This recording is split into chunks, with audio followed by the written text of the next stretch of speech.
Like I was wandering around trying to figure out how to turn on the portal for, for 20 minutes. Yeah.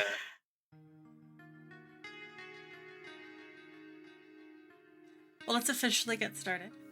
Um, Thank you so much for doing this interview. I am so very just thrilled to be able to chat with you a little bit and hear a little bit about the background process of Yeah. what it's taken to put I always Neyyah love together. talking about it. So just to kind of start off, I don't know how many of my viewers even know much about like I've been talking about Neyyah for probably about a year, but Oh wow.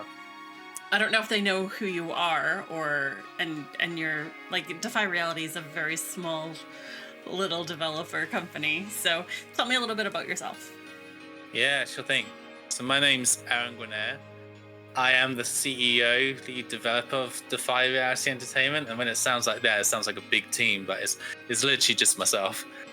Um, I came up with Defy Reality in 2011, I think. Defy Reality Entertainment or Defy Reality. It was actually a music tuition business I had in Australia too.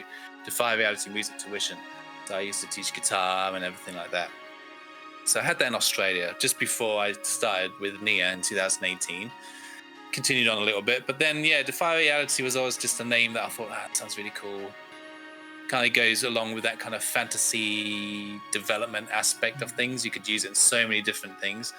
So yeah, I continued with that. But I mean, yeah, my background is quite mainly kind of the music for a long period of most of my 20s. I was performing as a singer-songwriter in Australia. I was recording as well, teaching music. But I always had an interest in game design. And video game design sort of came about for me in my early teens, about 13, 14, so it was like 2005, 2004. And it was when I first sort of finished Myst for the first time and Riven. Finally finished those games after a long period of not playing them. Because I was always into like Tomb Raider, Might and Magic, and all these other kind of games. And so, yeah, that was kind of watching the making was amazing because I just thought, wow, this is so cool how they put these pre-rendered images together. Mhm. I'm not a very good programmer at all. I never really gravitated towards programming. It's quite funny for a game designer to say that because most game designers I've seen in their devlogs and stuff, they're really into the coding, the code. Everything's like code, code, code. For me, it's like the complete opposite. It's really about, and I think that shines in Neyyah. It's about building the world, the actual building of an environment, and even maybe also then the story aspects. Because while Neyyah does have a story, it has a huge lore area, various different parts of lore. The universe is quite big, and Neyyah just scrapes the surface. But it was mainly the project was mainly to just sort of build a world that you could explore. That's what really appealed to me. So yeah, that sort of a good while happened. I went to Australia in my sort of early 20s, lived out there for most of my 20s, and then it was there when I thought, well, I might try game design again, and that's when I started working on Neyyah in 2018. There was actually another project just before that too, but yeah, so it was kind of like a mix of different ideas. Neyyah was, that really just kind of kicked off very quickly. I kind of like started learning how to use Blender around that time, and yeah, quite fast realized, wow, Blender is great. I mean, I saw some of the first renders I took. I was like, this looks like Riven. Like the rendering quality of the path traced graphics, Mhm. even in preview mode in Blender. And this is like 2.79, which, funny enough, is one of the old versions of 2018 that I still use throughout the development of Neyyah. Funny enough. But yeah, I just thought, wow, this looks insanely like Riven, like the realism, the shadow, and everything. I was like, yep, I need to use this software. I need to continue using this. This is good. So yeah, and then yeah, I didn't look back after that. And because I had a bit of 3D modeling experience with a software called Animator, I was able to kind of pick up my skills quite quickly and get into Blender, start modeling things, and it was kind of like a playground for a while, just modeling stuff for Neyyah. you know. But Yeah. yeah, that's basically sort of me in a nutshell. Kind of music, game design, traveling, and all sorts. So it's been a yeah a wild ride, that's for sure. Yeah, yeah. It sounds like the um because you had kind of this pet fantasy world of your own, Yeah. that all of a sudden, and probably the COVID lockdowns helped because Uh, you had a place to lean in and play. so good. True, true. Yeah. Yeah, that time was really good for me in that sense. Like, it was obviously a horrible Mhm. time in a lot of ways. Mhm. I was working as a carer as well, so I used to Mm. drive to elderly, loads of different places to help elderly people, medication, all sorts of stuff. And I had to keep working. Well, a lot of people here in sort of like UK and England, and they were going into they were being what's it called, furloughed. Basically, they couldn't work. They were sort of being paid, and they had to stay at home and everything. But I was still out there working. But it Yeah. was a strange time. It was a strange time, and then during that time, I managed to upgrade my hardware. So I went from like 4 gig 2020. I remember quite vividly what I was even what I was modeling for the time, what environment Mhm. I was doing. It's like a time capsule. It's like I remember when I was doing this. I remember when I was doing that, and what period of time it was for most of the places in the game, which would work Yeah. quite well for like a commentary or something like that. I definitely want to kind of delve into that kind of stuff a bit more on my YouTube and stuff. But anyway, yeah, the hardware got upgraded massively. I was using at the time, because I'd moved back into my mum and dad's place at the time. I was using their 4 gigabytes system of RAM, like 4 gigabytes of RAM basically they had on their computer. And the iconic kind of Falitsu dome, it's called in Neyyah, Mm. that's on the front of most of the thumbnails I've seen on YouTube. Yeah. That was actually modeled as separate scenes, each layer on that Mm. computer, because I couldn't model the whole thing together. And then when I got my computer that I'm on right now, which is kind of, I guess, old now, but still runs pretty well. I think I do need to take it to the doctors. I think it needs to have a few. It's been on and on and on the go all the time. It needs to be turned off a few times.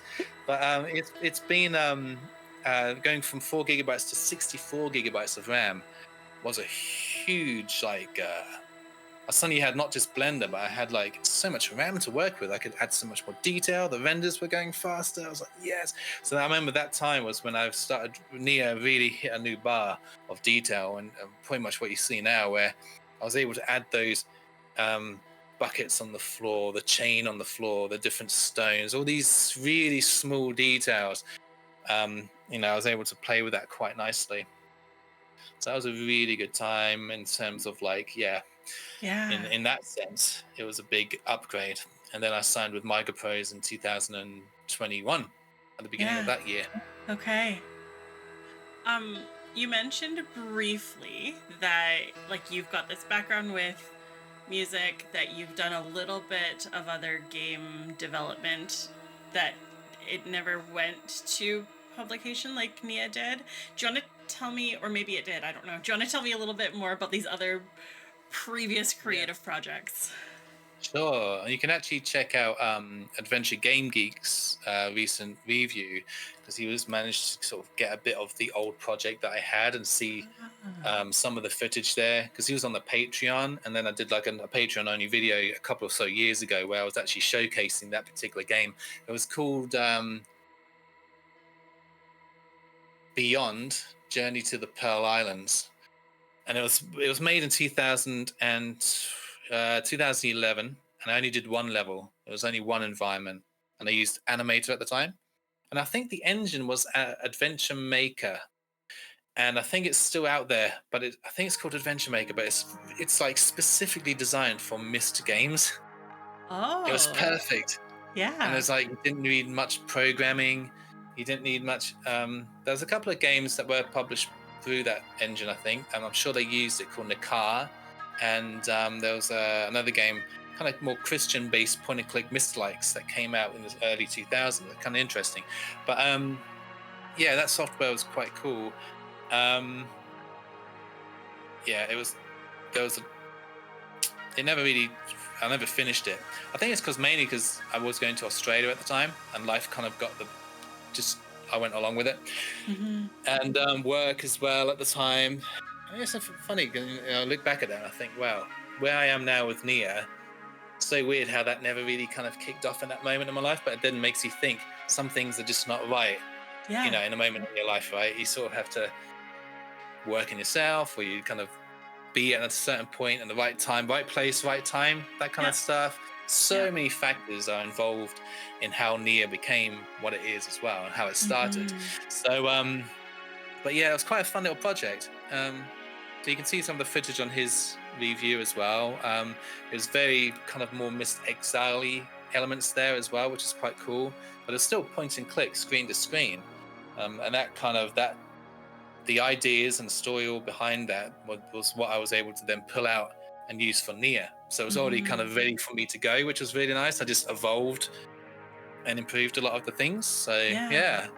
I've never published a game before. This is my first proper game. Like, Neyyah is my first release, so that's pretty cool how it's gone. Very cool. It's very cool, and I genuinely hope you've had like time. Well, maybe you haven't yet because the release is so fresh. It's quite fresh still, and it feels like it was a while ago. Yeah, 4 days out from release. 4 days, yeah.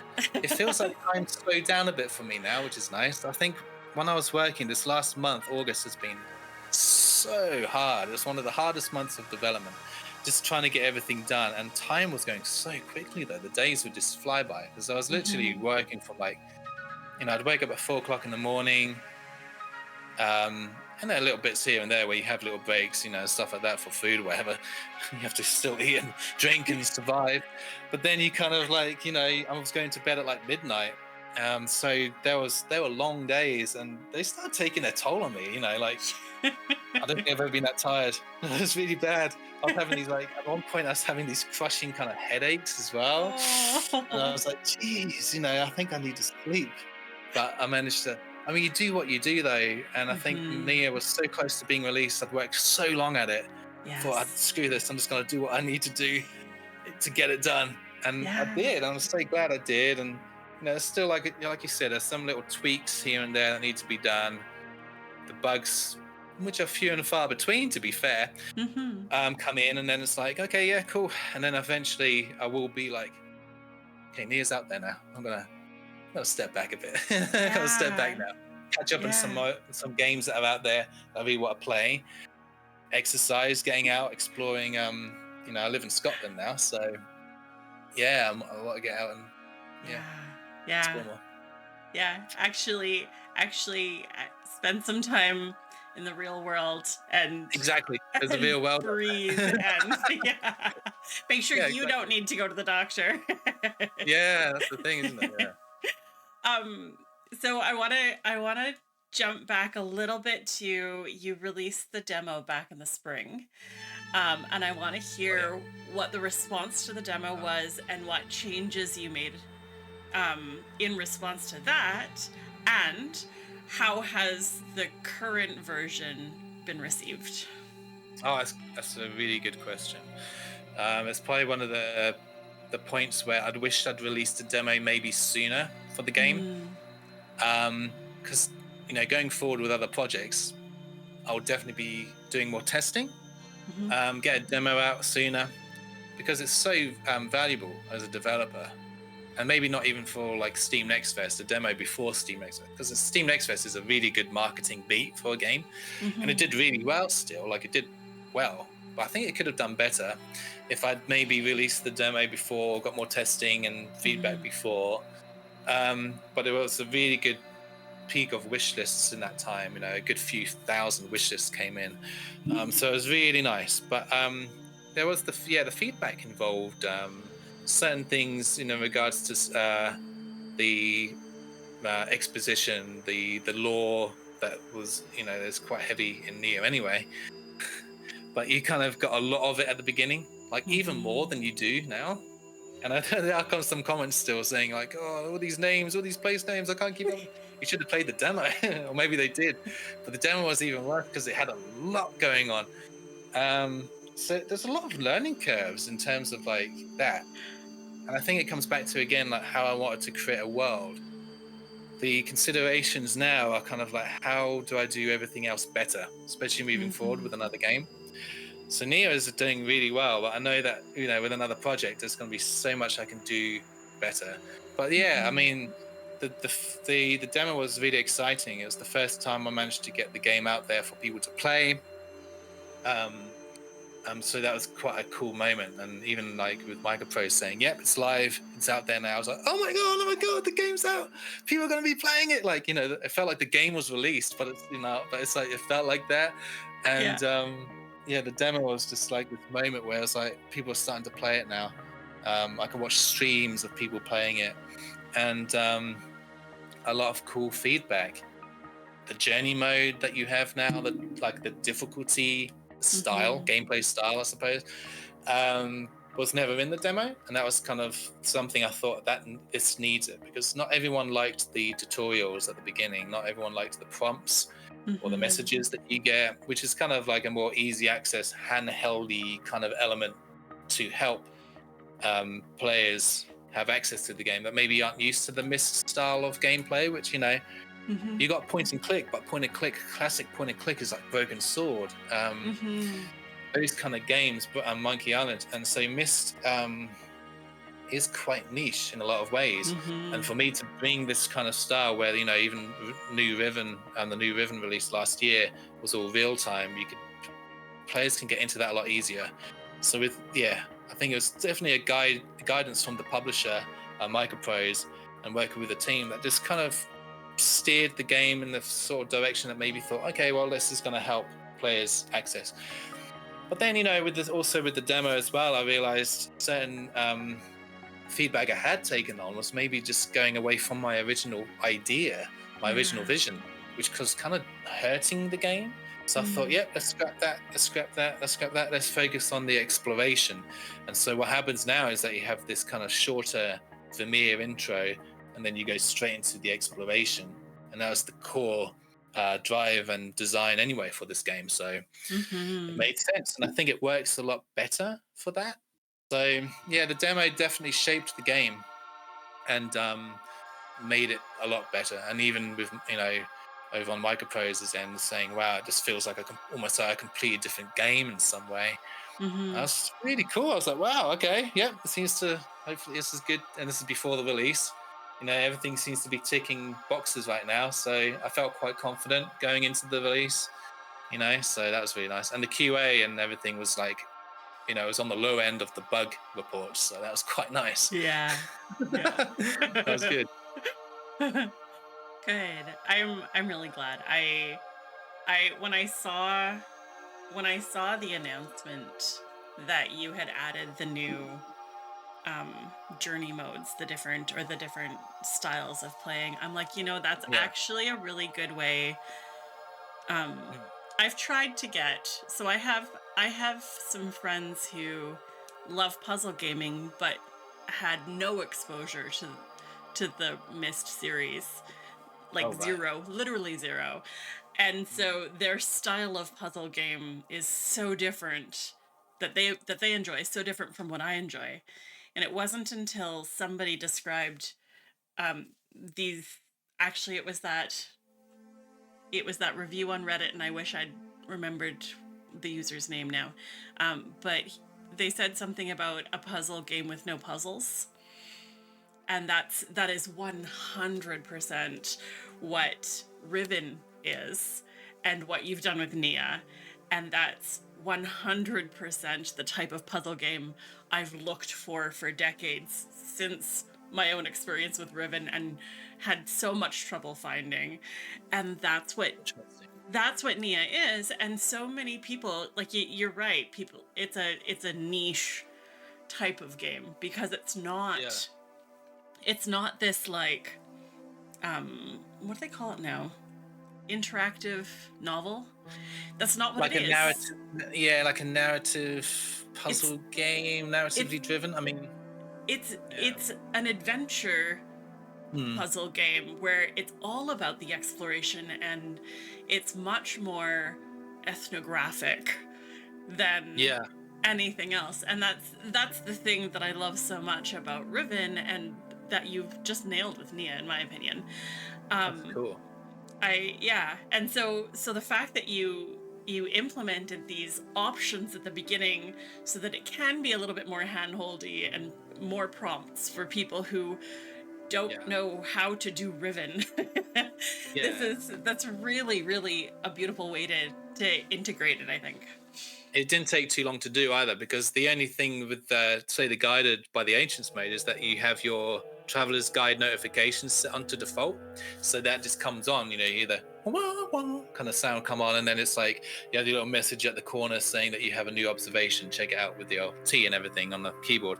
That was actually really easy just to implement, because then throughout the whole game I could just set that to show up. You know, if you had this set on, the actual middle setting, which is Whispers in the Wind, you know, eventually it was just going to be Guided by the Agents and Mastery and Adventure. But I thought that would be cool to have like a middle ground where you could have none of the other stuff, the tutorials, but have at least the locations and the maps show up. Mm-hmm. Because that was something I didn't know how. Originally, I was just going to have the maps be something you actually found in the game, like a book that you actually found, and I had no idea how I was going to do them. The maps was one of the things I left to the last minute. I thought, do I do big rendered images of all the environments? These environments were huge, and I was going to blow up the computer doing them. And I thought, nah, how do I do it? Do I do like OpenGL, which is basically, and I had to make sure that all these were taken out of the game, because I think towards the launch or something, there was one that was found or something, where it's basically an image, a rendered image, but it has no textures, and it's just kind of like just your solid state view from Blender, where it just has the colors that represent the models. And so all these, you know, like it looks really trippy, and there's all these colors and everything. But I thought maybe I could do the maps like that and just sort of make them black and white, but they looked really horrible. They didn't look very great. You couldn't really differentiate anything between what was what. And then I just thought, yeah, okay, I'm gonna have to hand draw these, but I'm not gonna add, you know, because I'm really, you know, I love drawing. So fine art and stuff is also my thing as well. I could really add loads of detail and everything. I don't really have time. I'm gonna have to just do basic outlines. But they worked really well, I think, for the game, and that was actually one of the big things that people love about it. Hand-drawn maps, oh my god. They got really like excited about these hand-drawn maps. I was like, okay, cool. Yeah. You know, yeah, the hand-drawn maps. That's the way I did it, and it just because it feels like quite authentic or something. I guess just feels real, I suppose. So yeah, they, you know, yeah, that's quite a cool part of the development there. Yeah, definitely. And I ended up choosing that middle option. That's what I'm using for my streaming, and it was perfect for me because I wanted those maps. I wanted that, like, the access to the information, and to realize that I had, oh yeah, right, I'm doing this right now. Especially when I'm streaming. I don't want to fumble around for too long on stream if I can help it. Yeah. But I really didn't want the tutorial and the hand holding, and so it was perfect. And the hand-drawn maps, I have to say, I agree with whatever other feedback you've heard, that it's like having sketched it myself in my own notebook to see that it's a hand-drawn map. So I really like the that whole touch. idea eventually will be, hopefully, and there's no promises on this, but it has been in the talks with my publisher, to eventually have boxed versions of Neyyah. And so that would include a manual that would have so much in there. I could really go to town with what could be included, but like something like, you know, having the maps actually in this manual on paper in front of you, you know, would be quite nice. It's so cool. So those kind of things I think work so well for anything that is like almost, you know, even having like a notepad or something that comes in the box ready for you to write down your notes, like a Neyyah notepad. I had a comment recently saying someone actually went out to buy a notepad just for the game. I was like, oh, that's so cool. That's amazing. I make my own little notebooks, and this is the one that I've been using. It's this is, and all of my puzzle gaming, when I was replaying through the re-release of Myst from last year, they all go in these handmade notebooks that I make. And so that's a thing that I resonate with. The other player that you were talking to, I don't buy mine though, I make them. So that's so cool. I'll show you one thing really quick as well. As I could have maybe shown you this a bit later in the interview, but this is one of the sketchbooks for Neyyah, of like 9 other sketchbooks that I've got down here. But I actually got this one in Tintagel Castle in Cornwall, and it's just the style of it, the whole leather bound kind of look to it. And yeah, this is like one of the many sketchbooks I used to create all my notes and designs and stuff. Fantastic. So, you know, I've got all of these. That's fantastic. Yeah. So cool. So cool. It's just a moment to nerd out about notebooks. Yeah, some of them look amazing, don't they? These like journals. You know, the fact that you make them is amazing as well. Like, that's really cool. Thank you.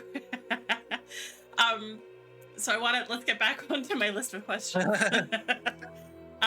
So we've talked a lot about how this game was inspired by Myst and Riven.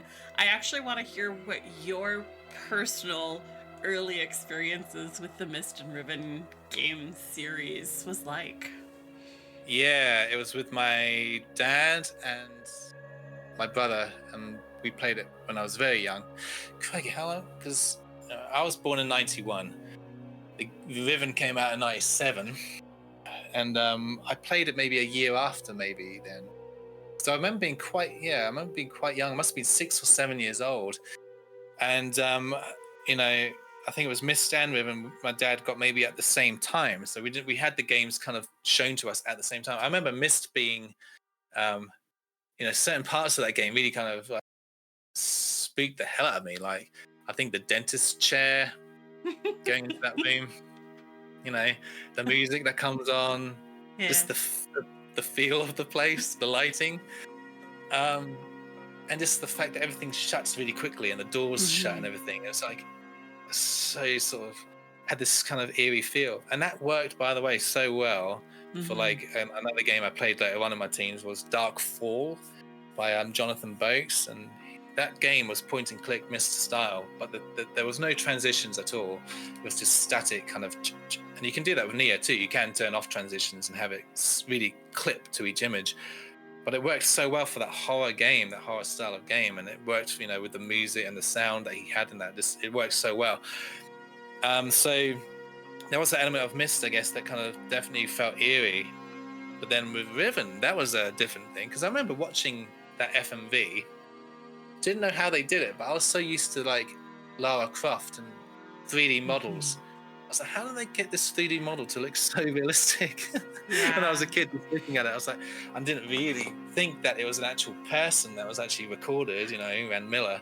And so that was a bit of an eye-opener, I guess, for me. And I always felt like when you were playing Riven for some reason, that you were kind of this, I don't know why I thought this, but I might have been getting mixed up a bit with another game, like a Doctor Who game that I had at the time. It was like a 3D real-time game. But now I think about it a bit more, there was this character in it that floated.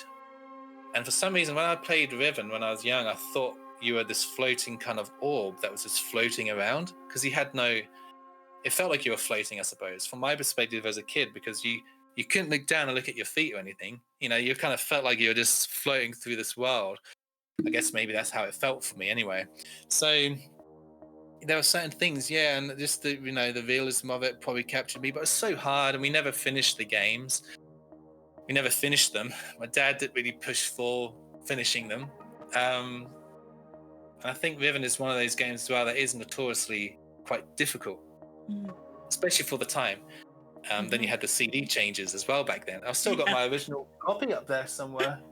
My original 5 CDs from back then, from the Nice. when I was a kid. There were so many games actually that came on 5 CDs around that time as well, like Schism, Dragon Lore 2. They all had 5 CDs, CD-ROMs, and you know, they're really big games. But yeah, that was kind of my early sort of introduction into Myst and Riven. Then other games kind of took over for most of my childhood, really, like Tomb Raider. Mhm. Might and Magic, loads of other sort of different games, really. Yeah. Mhm. So I was in my teens and I picked them up again. Yeah, that's so fun. It's so clearly you were introduced, like, you said you're about 7, maybe 8 years old. Yeah, That's about a that, I'd say. Yeah, that's a very formative period of life. I had a So, game called Adiboo. That was probably one of the first games I played. It was like this children's game, point and click game. That was one of the first ever games I had on PC. Packard Bell, I think it was, that my dad had. Windows 95. Mhm. God, long time ago. Long time ago. Long time ago. Yeah. So I would have been just finishing high school when Riven was my first of the Oh, series. wow. And so I actually Perspective was of it. gifted Riven. That was a Christmas gift from my dad. And that winter I'd had a surgery and had to stay home from my last year's school. I had to stay home for several weeks to recover. Oh, okay.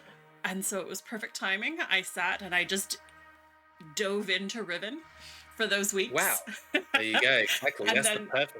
Yeah. it was absolutely perfect. And then it was after I realized it was part of a series, and I'm like, oh, hold up, I should go and play Mist. And I was actually disappointed that Mist wasn't as complex. Yeah, Mist is different. It has a different feel. Hmm. And they're both favored for the different flavors they have, right? Yeah, Some people prefer the absolutely. Mist and then prefer the Riven. And I honestly just love how Riven, while it does have its flaws, as every game does, there is something in there that I really resonated with as an artist, I think. Hmm. And it's like, a 3D model and environment artist. And I was just like, yeah, this is fantastic. And the Just the way they put music. it all together. Yeah. And the music as well, right? And Hmm. that's something I thought, that's why I could do this. I thought I can do this. Like when I was a teen, I could start teaching myself guitar when I was 13. Started playing guitar thoroughly in my teens. I always had an interest in stories. I wrote a 264-page fantasy novel when I was 11. It was kind of like Namely Feist, Lord of the Rings esque. Yeah. Yeah. So I already had this big, kind of interest in that, huge Yeah. interest. And then Yeah. when game design in this format particularly came, into my kind of sphere kind of thing, I was just like, wow, this is fantastic. I can use everything. And even when I started Neyyah, a lot later, and I'm into my 20s, I was already performing as a musician. I built up my skills a lot and all that. Hmm. I thought, wow, this is great. I could do the sound, I could do the music, I could do everything. And it didn't kind of make me think, even with the idea of Neyyah and how big it was going to be, because it was actually going to be bigger than it is now. It was going to be an even bigger game. I would have spent 14 years on this game if I wasn't, like, it's insane. And even now, like, just thinking about that, it wouldn't have taken me 7 years if I knew what I do now. Yeah. The beginning of Neyyah's development was almost like a playground of like, what is this game going to be? Yeah. And where I was at life in life as well. And then, publisher Microprose come along, Screen Australia comes along, sort of moving forward a bit here. But then those things kind of make you work in a different way as well. But I like that playground of just messing around with ideas, and I have missed that for a long time because Yeah. the last 2 years have been flat out engine work mainly, Yeah. and kind of making the game the game. Yeah. I can't wait, for another project just to be able to create again, like start creating. That's where the soul of of what I do shines, I think. And that's what's happened with Neyyah. So can't wait to do that again eventually. Absolutely. Yeah. I'm gonna jump through. I know I've got this list of questions that I'm kind of following, but I'm gonna jump a little bit. Sure thing. How is Neyyah distinctly different from Mist and Riven? That's a good question as well, because you can get caught up in the idea of like a project or something that you take an influence from and really get stuck into that and be too much like it. It's the same with like my music, I suppose. Like my influences are quite 80s, but that's just my thing. Like David Bowie, even like Roxette were a big kind of I'm not ashamed to say I love Roxette. I mean, they're playing in December, so I'm seeing them in London as well. So I'm Nice.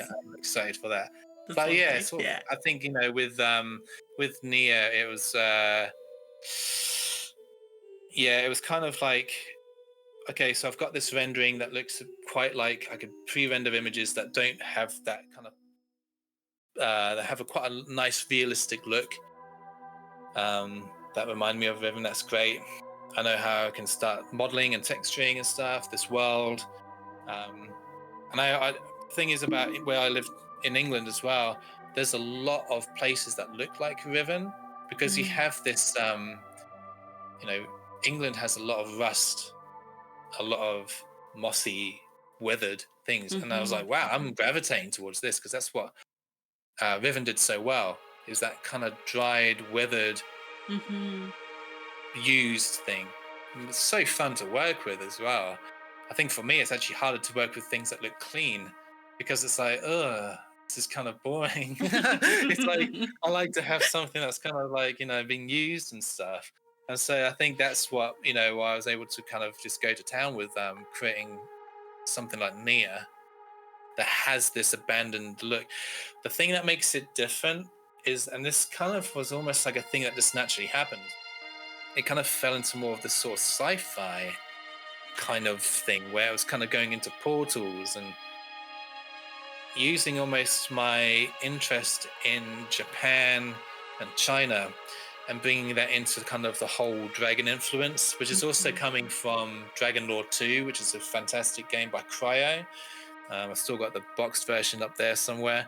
That was pre-rendered point and click, but I had these cool transitions of like moving through the environment that were pre-rendered as well, which is insane back then. I mean, how they managed to fit that even onto 5 CDs, because every turn was a pre-rendered animation. I can actually go into a bit more detail about that with Neyyah, but basically, yeah, that was one of the big kind of pushes where I was kind of leaning in towards the sci-fi. And that makes it a bit different. Turns a couple people off, I think, but the alien feel is what makes Neyyah. Then on top of that, which was a really interesting comment that was recently on one of the playthroughs that came out, Keith Ballard's playthrough, which is so cool because I've been watching his playthroughs and like he's you know, he's done Mist and Riven and everything. I'm like, oh my god, he's playing my game now. That's insane. So yeah, I mean, one of the things I hope I'm quoting this correctly, is that he said it felt like it's using the interface of Mist and the original Mist and Riven, but the fact that you have an inventory suddenly of like loads of things that you can pick up definitely lends itself more towards the point and click influence of like Longest Journey, Broken Sword, you know, and even Darkfall and the REM games and stuff, they had an inventory. So for me, it was just a natural flow. I wanted an inventory. I wanted to have items you can pick up and interact with because it just feels really cool just doing that. So that makes it kind of different. But then you have not just one inventory, you have like 2, like 3, because you have the journals, the Paita case, you have the inventory, the main inventory. So I was like, okay, this is going to be interesting to set up and make it work. So I worked alongside a couple of other programmers who work with Visionaire. They've helped out a lot. They're in the credits as well. They, you know, the Discord channel for Visionaire Studio 5, which is the engine I use, they've been fantastic. They've helped out a lot with the sort of UI development and sort of save options and stuff like that. They really helped with that. So yeah, I think that makes Neyyah different in a lot of ways. Makes it very feel like, I mean, the reviews are coming in Steam, and you know, people's feelings of the game is like, oh, you know, did you ever have that experience of playing Riven for the first time? Well, guess what? You can get it with Neyyah. Or, you know, it feels like I'm playing Riven again for the first time. It's like, oh my god, this is so cool. And I think it's just that kind of feel of the atmosphere of the game. But then you have those other elements that make it different. And I guess what I'd like to say to you as well, ask you as well, is how do you feel it feels different to Mist and Riven? Do you feel like it does feel different?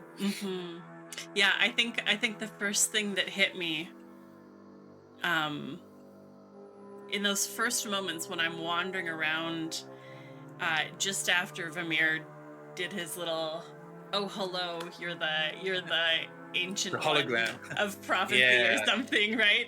And which I thought was very funny because it's such I a saw your reaction in your beloved playthrough. Yeah. trope. Yeah. um but those first few minutes of wandering around and getting my bearings and seeing how things feel in the environment, I was hit both by, wow, this is very much Riven, Yeah.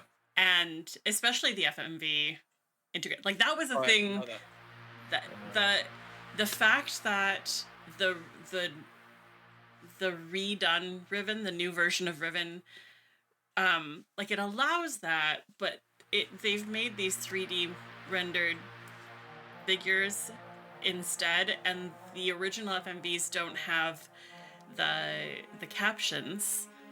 um I was actually really sad. Right, right. Or not Riven, Mist, pardon me. um yeah, of Cirrus and Akanar. um and so the FMV inclusion in Neyyah was like, oh my gosh, I feel like I've come home. And Right. then my personal favorite, like the little bit of creative dabbling that I do, things, books that I've started and never finished, and um I'm working right now on another creative project that is kind of the same genre, but my favorite genre to dabble in my own creative worlds is this Nice. science fantasy overlap, right? And Yeah. and so I tend towards the steampunk or the Doctor Who or the whatever. And this has that on such a intrinsic visceral level. It's not just Yeah. kind of science fantasy the way Mist was. Like that was a much more almost steampunky science fantasy. Yeah. This is much more alien, and I loved that it It's was. alien. I Yeah. think with Riven and Miss, I guess from my perspective, you have the linking books, but everything feels quite real at the same time. Yeah. Everything that is kind of alien is hidden away Yep. in the fact that you obviously open up the book and it's there, but everything feels real though around you Yes. in a sense, which is really cool. And that's kind of what I guess I've brought into Near with the fact that everything feels and looks real. Like you have the metal, Mhm. details like brackets that are holding metal to pieces of wood, all Yeah. that stuff.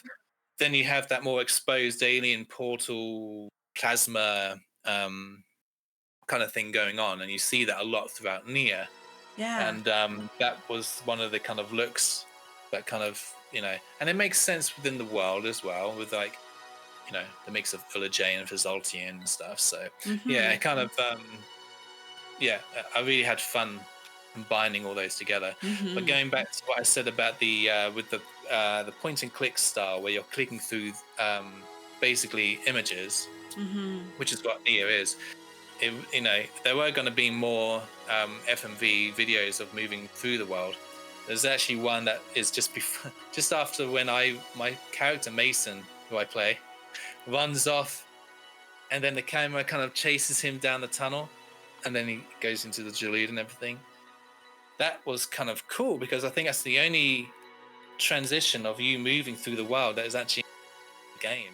There was going to be more of those. There was going to be a lot more. But then I cut it down to just ladders and then Mhm. stairs. So that's going to be when you go up a ladder, every time you go up a ladder, you'd have an animation. Mhm. And then kind of, I have the renders and stuff for a lot of those. And then you go back down, there's a cool animation, and then it sort of turns around automatically. And they worked so well, but the amount of environments I ended up making and how big the game was getting and the Mhm. time, I was like, I'm going to have to cut all these out. Mm. So yeah, in the end, it just became more of like okay, let's just stick to the guns here. Let's just stick to point and click. Mhm. And I did, and it works really nicely. But I think it would be cool to experiment a bit more with sort of FMV transitions a bit more, maybe in Mhm. the Mhm. future, seeing how that can be viable for optimization and making it run and time of render times and stuff. Yeah, so But I do like this. I do like just the way that Neyyah turned out. To be fair, I love the way that you can navigate through the world and change your transitions Mm-hmm. as well. And the fast travel is really fun. You know, a lot of people Mm-hmm. have fun with that. I think I came up with a term in my head: portal hopping, because it's a little portal. The cursor turns into a little portal, and I thought like call it portal hopping, where you're kind of hopping around. It's like people just hop around the world, just jumping around. My girlfriend loves it. Like she played the whole game when she was testing it with faster travel. I was like, oh, okay, sure. You might miss things, but now she's like, no, I want to use faster travel. Yeah, it's fun. Yeah, I do think the FMV adds to the realism for sure, and yeah, I'm looking forward to seeing how, like, you've alluded to future projects and how you might play with some of these things that you're learning, and Yeah. I'm really excited to see some of that play out. You mentioned your cameo character Mason. And I wanted to ask this. This wasn't in the questions that I sent you, but I wanted to ask, how much fun did you have? Yeah, I had quite a bit of fun with that. I was going to get an actual actor involved to play that character. I was kind of talked into it. I was like, okay, yeah, might as well. Yeah, okay, I'll do it. And it was good fun. I remember actually just, I've always had like an interest in acting, but never studied acting or anything. I've never been on plays or anything. I actually hated drama in high school. I love music. I love being on stage. I could perform. I love performing as a musician. But when it comes to like acting or even talking in front of big groups of people, I can perform as a musician, as a singer songwriter and everything, and sing and play guitar in front of people. But when it comes to like talking to big groups of people, very different. And I think that's maybe why it's sort of like the acting kind of never really appealed to me in that sense. But I always had an interest in it. But yeah, I remember when I was sort of rehearsing for it, I remember my hand should go here, I should move here and do this, and I was like, it was so, and that comes across, when people are watching it, it's like, it's quite hammy in a way. It was good fun, and I didn't really care in the end. I was like, I thought, even if I sort of do a really kind of not half-assed, but like not the best job that someone who could really act could do, it's nice just to be in it. And someone said, someone said to me as well, like, oh, you're gonna look back at this and think, wow, you'll be so glad that you added yourself to the game, because you'll look back at it in years to come and be like, wow, you're in that. Yeah, it's true. So yeah, that was it was fun. It was fun. Yeah, it was fun. When I stepped into that space and saw your character, I was so delighted, and I thought it was so appropriate. And again, as a player, my reaction was more, I am so glad Aaron got to put a cameo in here, because that's so much fun. And it doesn't matter that it's not perfect acting, because the amount of fun this is for this little part far outweighs. I didn't take it seriously enough to care, because I'd created everything else. It was like, let's just do this. Yeah. I'm going to be in it. And I'm not going to play loads of parts. So, I think that's what some people thought was like, oh, I wish maybe Mason was in it a bit longer, or in general, more FMV. I wish there was more FMV, more characters. So, I think it was cool the way it turned out. But looking ahead, I'd love to work with FMV again. I think now I've done it, I can't, especially for this style and the way that the engine works and the pre-rendered, you can do it. You can do it really easily. And I think that's obviously, while, the Riven remake and the new Mist and everything are amazing, when you start going into Unreal Engine, it's harder to bring real life characters into it. And I know they did something with Abduction where they had like more hologram kind of images and stuff, and they worked with Robin Miller with his character. But yeah, it's just a lot easier to do, and it's a challenge though. There's a lot of challenges involved in it. I learned a lot from it. We had like a whole day where we filmed in Mandurah, Western Australia, at the Performing Arts Centre. And then my scene was originally recorded in 2023, but the one that's actually in the game was recorded in a whole year later, in January 2024, because there was like sounds of birds or something in there. The focus went out on the best clip.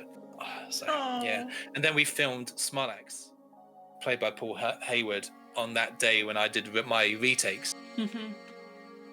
So yeah, that was cool. We used a smaller area to record them, but we used the green screen. So there's a lot of cool things that could be done. Sandbox, they did a fantastic job, based in Leederville, Western Australia. God, my life went off into England and everything, but my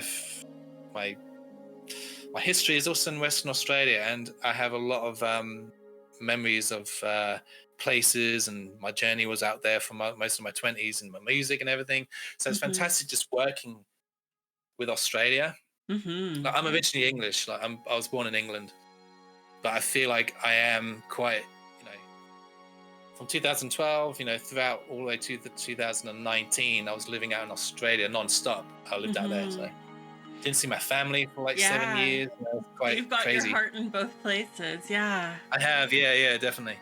Yeah. So it feels like it was right, and having Screen Australia, and I was kind of between England and Australia a lot. So I have a lot of connections out there, and having Screen Australia involved was amazing. And the Australian team that I have that worked on the game, for the filming, was insane as well. So very cool. Yeah. Tell me a little bit about keeping yourself motivated through this whole long process. Yeah, it is long, isn't it? I think it's also going back to what you said about the sort of COVID time, because it was a hard time as well, personally, for other things, and I felt like I could jump into Neyyah. I feel like it was like an escapism. Oh, it's brilliant. Like almost like yourself when you were you came out of hospital, did you say, and you were playing Riven. You could just jump into it and just immerse yourself. I did that with Neyyah, and once I'd done that for that period of time, summer 2020, I remember, that was when I upgraded the computer, and the harbour zone that's in Neyyah in Falitsu Island, that was all being modelled in that 2020 summer. And that was the first environment where I could suddenly push the RAM and make all the detail. And that environment is fairly big, but looking back, I sort of think to myself, you're only in some of these places for maybe a certain amount of time, but I put so much effort into making them feel real. So looking ahead, it'd be nice for the next game to just kind of plan things a little bit easier. But again, it comes down to that playground of just creating. So you don't want to dilute that either. It's an interesting thing. But yeah, so motivation came from being in the world. So, a lot of games are, created, for maybe they've got some really cool systems in there, or fun to play. There's a lot of like, different games out there, right? Where you kind of like, platform games and all sorts. And they're fun to make for a certain amount of time. And it's just maybe a game. And, from Neyyah, it's kind of like I felt like I just wanted to make this world. I also felt like I wasn't delivering the world, like I'll say, and this is what kind of confused me, because funny enough, like they'd be like, what was the developer trying to teach me here? What is the developer trying to show me? I'm like, I'm not trying to show you anything. This is Neyyah. Neyyah was showing me, I was in Neyyah discovering this world. I'm now bringing it to you. That's kind of the feeling I feel with Neyyah, and I think that's what made Riven so good too. It wasn't about creating, a developer creating something. It was like the developer being shown, like this Neyyah, I suppose, or a world, and then bringing that in. And the thing is, like, you probably found this yourself when you're playing Neyyah. There's a lot of, I guess, red herrings of kind of like, I wonder if this would be useful. I wonder if I'll actually be able to use this in the game. You read this, you pick this up. And that's so fun, because it literally is just a world, and what you have to decipher, I guess, as a part of the overall puzzle element that became Neyyah, what is useful for you to take on. And that's what the Traveler's Guide came in, just to make it a bit easier. So you have the things that are useful that pop up in there, and you know Yes. they're of use to finish the game. And originally, I didn't have anything like that. I didn't want any interface. I didn't want anything like that. I just wanted to really get the freak the player out, I guess. Especially with the modern audience and how people play games now, I Yes. suppose. But yeah, that's one I of the big remember the things. first time I played a more modern style puzzle game where Mm, you only collect specific items in your inventory and they have a right. specific purpose. I remember just hating the game, and I can't for the life of me remember what it was, but I hated it because everything was arbitrary in my mind. It was Oh, right. they wanted me to use this screwdriver on this thing, but it wouldn't do anything with this thing. And I'm like, well, that's not how screwdrivers work, actually. Screwdrivers have multi-purpose, I could do this with it or I could do this with it. So if you're going to give me a screwdriver, at least let me interact with multiple things. And That's cool. That's cool. And I did that. I know I did not giving too much away, but I know I did that with Neyyah for certain items where you can sort of use them again. And I yeah, liked that. That just became a natural thing. It wasn't just like a one-time use. It's nice to have those things on you that you can use again. And then, for yeah, instance, like the Paita case, yes, yeah, that becomes it's like uh, it's not just there at the beginning like the inventory is. It's actually something that you have to pick up, and then it becomes yeah, part of your main menu, and then you can use it. So it's just nice. I think those elements, you don't really think about it, but they, as a player who hasn't spent 7 years in the game and gets the game, I guess they're kind of the things that people latch onto and yeah, make it feel like really cool. yeah, yeah. Love it. Yeah. Um, what? So, with Defy Reality being such a tiny production company, Yeah. what did you Really cool. find? What did you as this game developer find easier than expected and harder than expected in your whole development process? I think one of the scariest things was things going wrong towards the end. Losing files or a hard drive going down or anything. Oh. I actually had a hard drive break down on me soon just before the launch, Oh boy. about maybe a couple of so weeks, and I'd been good for 7 years. It had to happen at that point, and so luckily I have loads of hard drive, back everything up. You have to, and there's terabytes of stuff Yeah. because it's just the amount of data. The Yeah. Blender files, some of the scenes are huge. You've got Photoshop, you've got Cakewalk, sound, music files for the recordings. You have a lot there. And I think, yeah, so there was a lot of things there that I was like, okay, so I've got to be careful with this and make sure that's saved. Um, sorry, what was your question again? I got caught up in that. That's all right. In the development process, things that were tougher than expected and things that were easier than expected or more fun than expected. Yeah, I think the rendering was one of the big things because I actually run two systems. So I run two Ryzen computers, one that's slightly more powerful than the other. But I use both computers to render day and night. Um, well, at one point it was just non-stop, day and night rendering.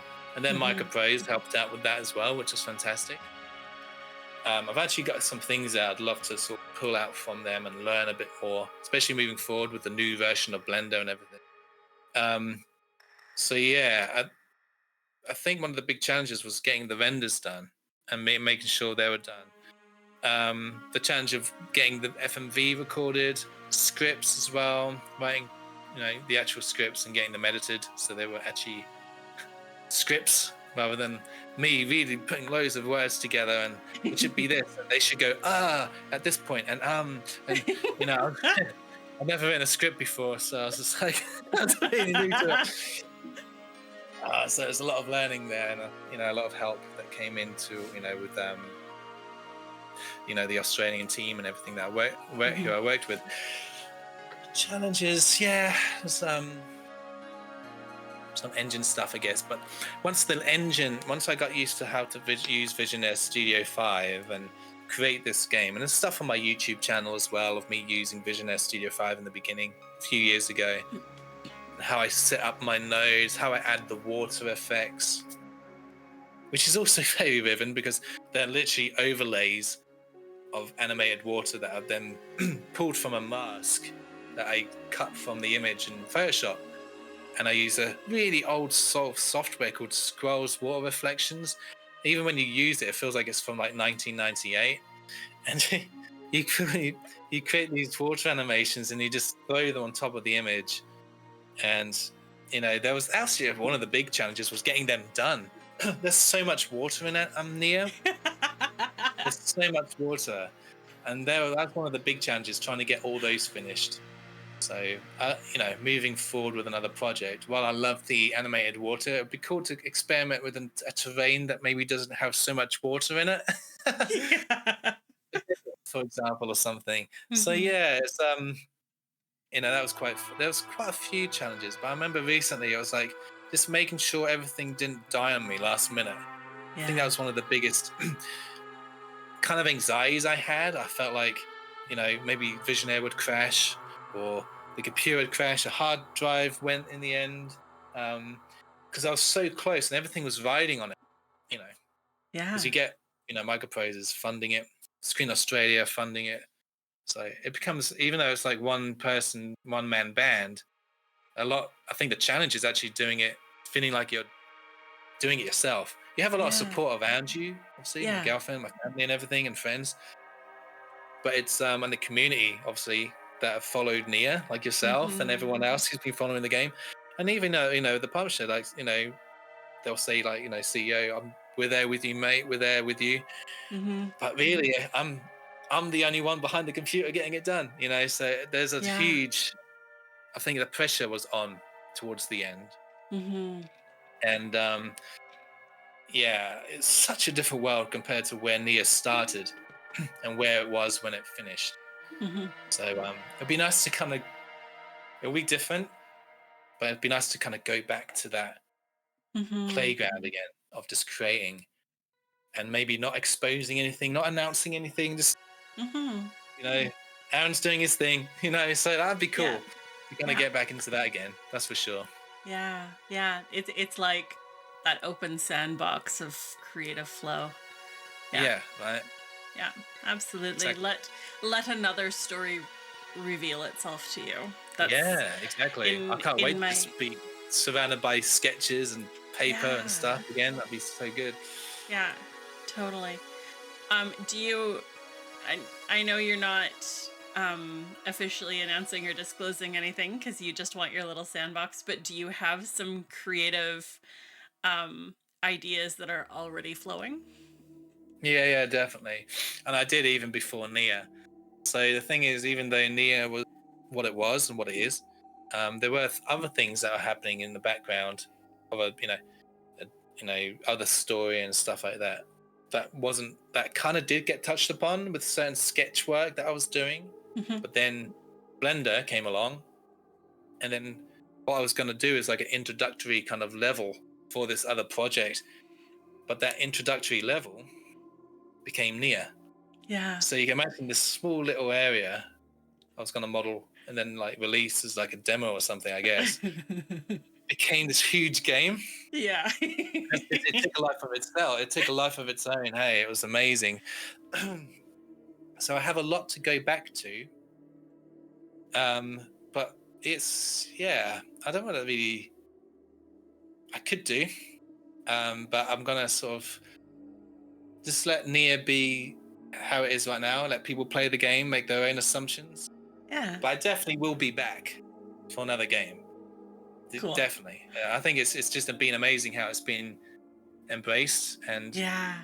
after 7 years, not just because it's taken 7 years, like, oh, it's taken me 7 years, this should be blah, blah, blah. That's nothing to do with that. It's to do with the fact that I have proved to myself, even though along the way there's been amazing feedback, Mhm. and even in my, I don't know, other parts of my life, being like, you're really good at art and stuff, and being blah, blah, blah. It's like, this is something else, though. This is kind of like when you bring a game to market like this and people actually start playing it but Yeah. buying it as well, and it's just like you're working with a publisher and it's like everything becomes like a new reality. Mhm. And so it's really kind of cool to think, wow, well, definitely I'm going to work on another game.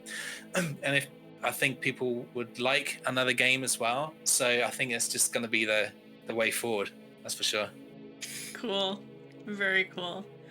Mm. I'm very excited for I don't know what other things you have adjacent to Neyyah planned. Like you talked about that boxed set and some things that you might add. Um the nerdy part of me is hoping for some hand drawn maps that I could hang on my wall, uh Yeah, or it'd a be cool to replica expand. of one of your journals or something, right? Oh, I do have something here that you must see. If you recognize, Oh my goodness. so this is Wow. an actual Paita and how big they would be in real life if we were using Yeah. them. Oh, that's amazing. Made by Two Soups company in Australia. They 3D printed and painted this. Yeah. There's also one over here as well. There's blue one. Oh, I love it. So these were like made for Perth Pixel Expo in Australia last year, where I presented the game, and I had these on the table where people could test the game and play it on the laptop. And yeah, they sat beside the laptop, and it's just really cool having these kind of these real life Tactile things in the things. game, right? Yeah. Yeah. And there's so many other things I'd love to have made in the game as well that could be 3D printed. But definitely looking at other things, maybe with the boxed version eventually, not making any. There's no dates or anything, but it's talks. If there was a boxed version, then having. I spoke to Adventure Game Geek recently how these would be so cool if they're really tiny, maybe a bit more colorful, but there could be key rings. Oh. A little Paita keyring or something. There's so many avenues you could go down to make them a Yeah. bit more smaller, and then having them in the box or something as like unlimited editions. So yeah, a manual would be amazing. I Mhm. think what I'd love to do in about a month is start working on an art book. So it'd be Mm. like a digital art book that you could get on Steam that would Mhm. just go into so much more detail about the environment design, what Mhm. made it, what didn't, and actually Mhm. show you some of the artwork that didn't make it and the process. I think that'd Yeah. be fantastic to go into. Yeah. So I'm really excited to do that. I wanted to get it done for the launch, but there was no way I was going to be able to do that as well. You can see what I overload myself, like with the game, the size of it as well. You So are much work. clearly a very ambitious person, and I Yeah, love it it's a about you. it's an ambitious project to take on by yourself. Insane when you think about it. But yeah, I know now what I know, and kind of will know that if I make another project, it won't take me. It won't need to take me 7 years. I'd like to take a bit less time than that. Mhm. So yeah, there's a lot to. Yeah, it'll be good though. It'll be really cool. Definitely. And I guess I've set myself a bar as well. Yeah. So it's like, okay, cool. But so yeah, a lot to think about and a lot to kind of work towards, and it's going to be a lot of fun, that's for sure. But yeah, this is Yeah. a great chapter. This is a great chapter of, for not just myself, but I think for players who are jumping into Neyyah as well and experiencing Yeah. it. I think there was a review as well on the Steam page. It's like, oh, I've never played like anything like this before. So that's really cool Yeah. for the players to maybe experience something that is quite different to other Yeah. games they've played, which Yeah. is, I think, yeah, very cool thing. Definitely. Definitely. Cool. I'm going to be watching your YouTube with great interest as you start to fold out some of these commentaries and making of snips Yeah. and stuff like that. So Yeah. this is There's a so lot. cool. There's a I lot. have like a dev vlog list that I want to do. I Yeah. was trying to get some of those in before the launch as well. I didn't have time to record any of them. So I'll get there eventually. Yeah, but there's a nice list of things. I document everything so I don't forget. So there's a That's cool little avenues of stuff that I'd love to talk about more. That's for yeah. sure. Yeah, cool. Maybe once this little launch period is settled and Mm. you've done more of the being outside and actually breathing Finding and yourself. yeah. Yeah, yeah, exactly. Yeah. There's so much creativity and so many branches and so many facets and so many there's just so much clearly. And Yeah, I'm definitely. 2 hours into Neyyah, 2 hours, 2 hours and in. already I love it. So I'm just really excited to see what else comes out from this. And I think even if you were to say, I loved that I finished this, but I'm burned out, I'm done with this now. Oh, I'm hitting my mic. But even if that's where you were, I think I think this would still have been such a satisfying game for somebody like me who dived into Riven at the age of 16 or 17 and just have been craving something like this since. It Yeah, has it's so been cool. so satisfying for me to play. And so even if this game is all that I ever get, I'm very, very happy with it.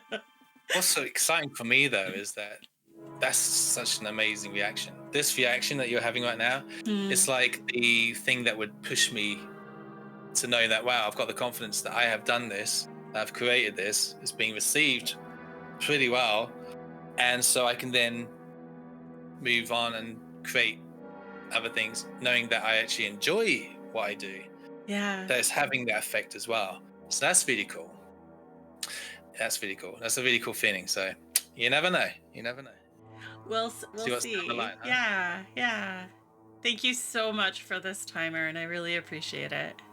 No worries at all. Thank you for having me. Yeah, absolutely.